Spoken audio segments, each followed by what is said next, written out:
ತಾಲೂಕಿನಲ್ಲಿ ಮುಂದುವರೆದ ಕಾಡಾನೆ ಮಾನವ ನಡುವಿನ ಸಂಘರ್ಷ ಮುಂದುವರೆದಿದ್ದು, ಕಾಡಾನೆ ದಾಳಿಗೆ ಮಹಿಳೆ ಬಲಿಯಾಗಿರುವ ಘಟನೆ ಹಾಸನ ಜಿಲ್ಲೆ ಬೇಲೂರು ತಾಲೂಕಿನ ಅಂಕಿಹಳ್ಳಿ ಗ್ರಾಮದಲ್ಲಿ ನಡೆದಿದೆ.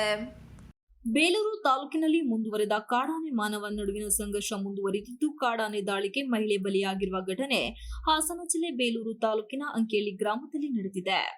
ಚಂದ್ರಮ್ಮ 45 ಕಾಡಾನೆ ದಾಳಿಯಿಂದ ಸಾವನ್ನಪ್ಪಿದ ಮಹಿಳೆ. ಗಜೇಂದ್ರಪುರ ಗ್ರಾಮದ ಮಹಿಳೆ ಚಂದ್ರಮ್ಮ ಇಂದು ಬೆಳಿಗ್ಗೆ ಡಾಕ್ಟರ್ ಕರುಣ್ ಎಂಬುವರ ಕಾಫಿ ತೋಟದ ಕೆಲಸಕ್ಕೆ ಬಂದಿದ್ದರು.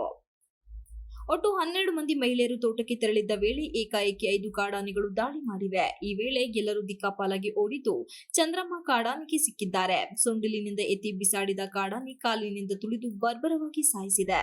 ಸ್ಥಳಕ್ಕೆ ಅರಣ್ಯ ಇಲಾಖೆ ಸಿಬ್ಬಂದಿ ಹಾಗೂ ಪೊಲೀಸರು ಭೇಟಿ ನೀಡಿ ಪರಿಶೀಲನೆ ನಡೆಸಿದರು. ನಂತರ ಮೃತದೇಹ ಮೇಲೆತ್ತಲು ಬಿಡದೆ ಸ್ಥಳೀಯರು ದಿಢೀರ್ ರಸ್ತೆ ತಡೆದು ಪ್ರತಿಭಟನೆ ನಡೆಸಿದರು. ಸರ್ಕಾರ ಹಾಗೂ ಅರಣ್ಯ ಇಲಾಖೆ ವಿರುದ್ಧ ಘೋಷಣೆಗಳನ್ನು ಕೂಗಿ ಆಕ್ರೋಶ ವ್ಯಕ್ತಪಡಿಸಿದರು. ಕಾಡಾನೆ ದಾಳಿಯಿಂದ ಅಮಾಯಕರು ಸಾವನ್ನಪ್ಪುತ್ತಿದ್ದಾರೆ. ಕಳೆದ 5 ತಿಂಗಳು 6 ಮಂದಿ ಕಾಡಾನೆ ದಾಳಿಯಿಂದ ಮೃತಪಟ್ಟಿದ್ದಾರೆ.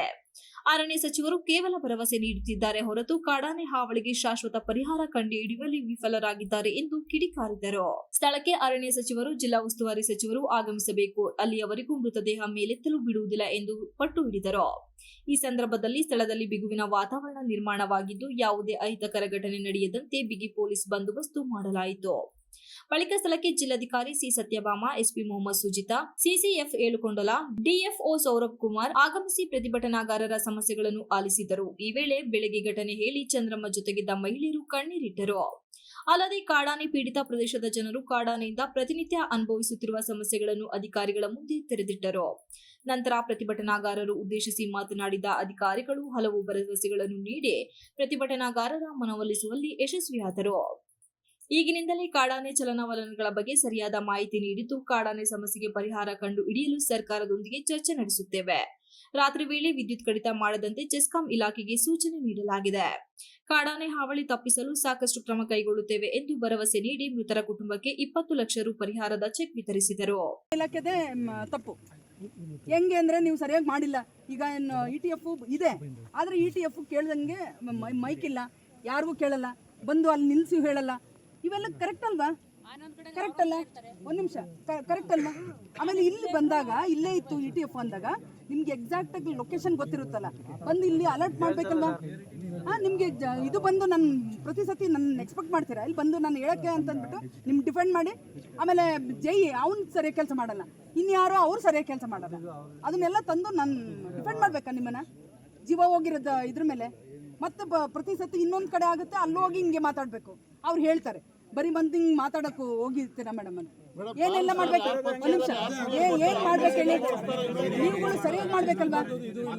ಸರಿಯಾಗಿ ಮಾಡ್ಬೇಕಲ್ವಾ? ಮತ್ತೆ ನಿಮ್ ಕೆಲಸಗಳು ಸರಿಯಾಗಿ ಮಾಡಿದೆ ಮತ್ತೆ ಯಾರಾದ್ರೂ SF ನೋಡಿದಿರೇನಪ್ಪ?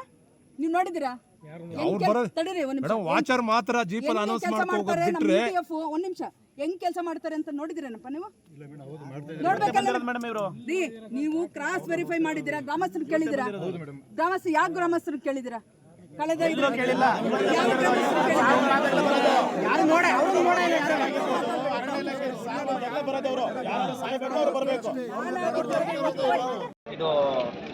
ಆನೆ ಮೃತಪಟ್ಟಿದ್ದಾರೆ.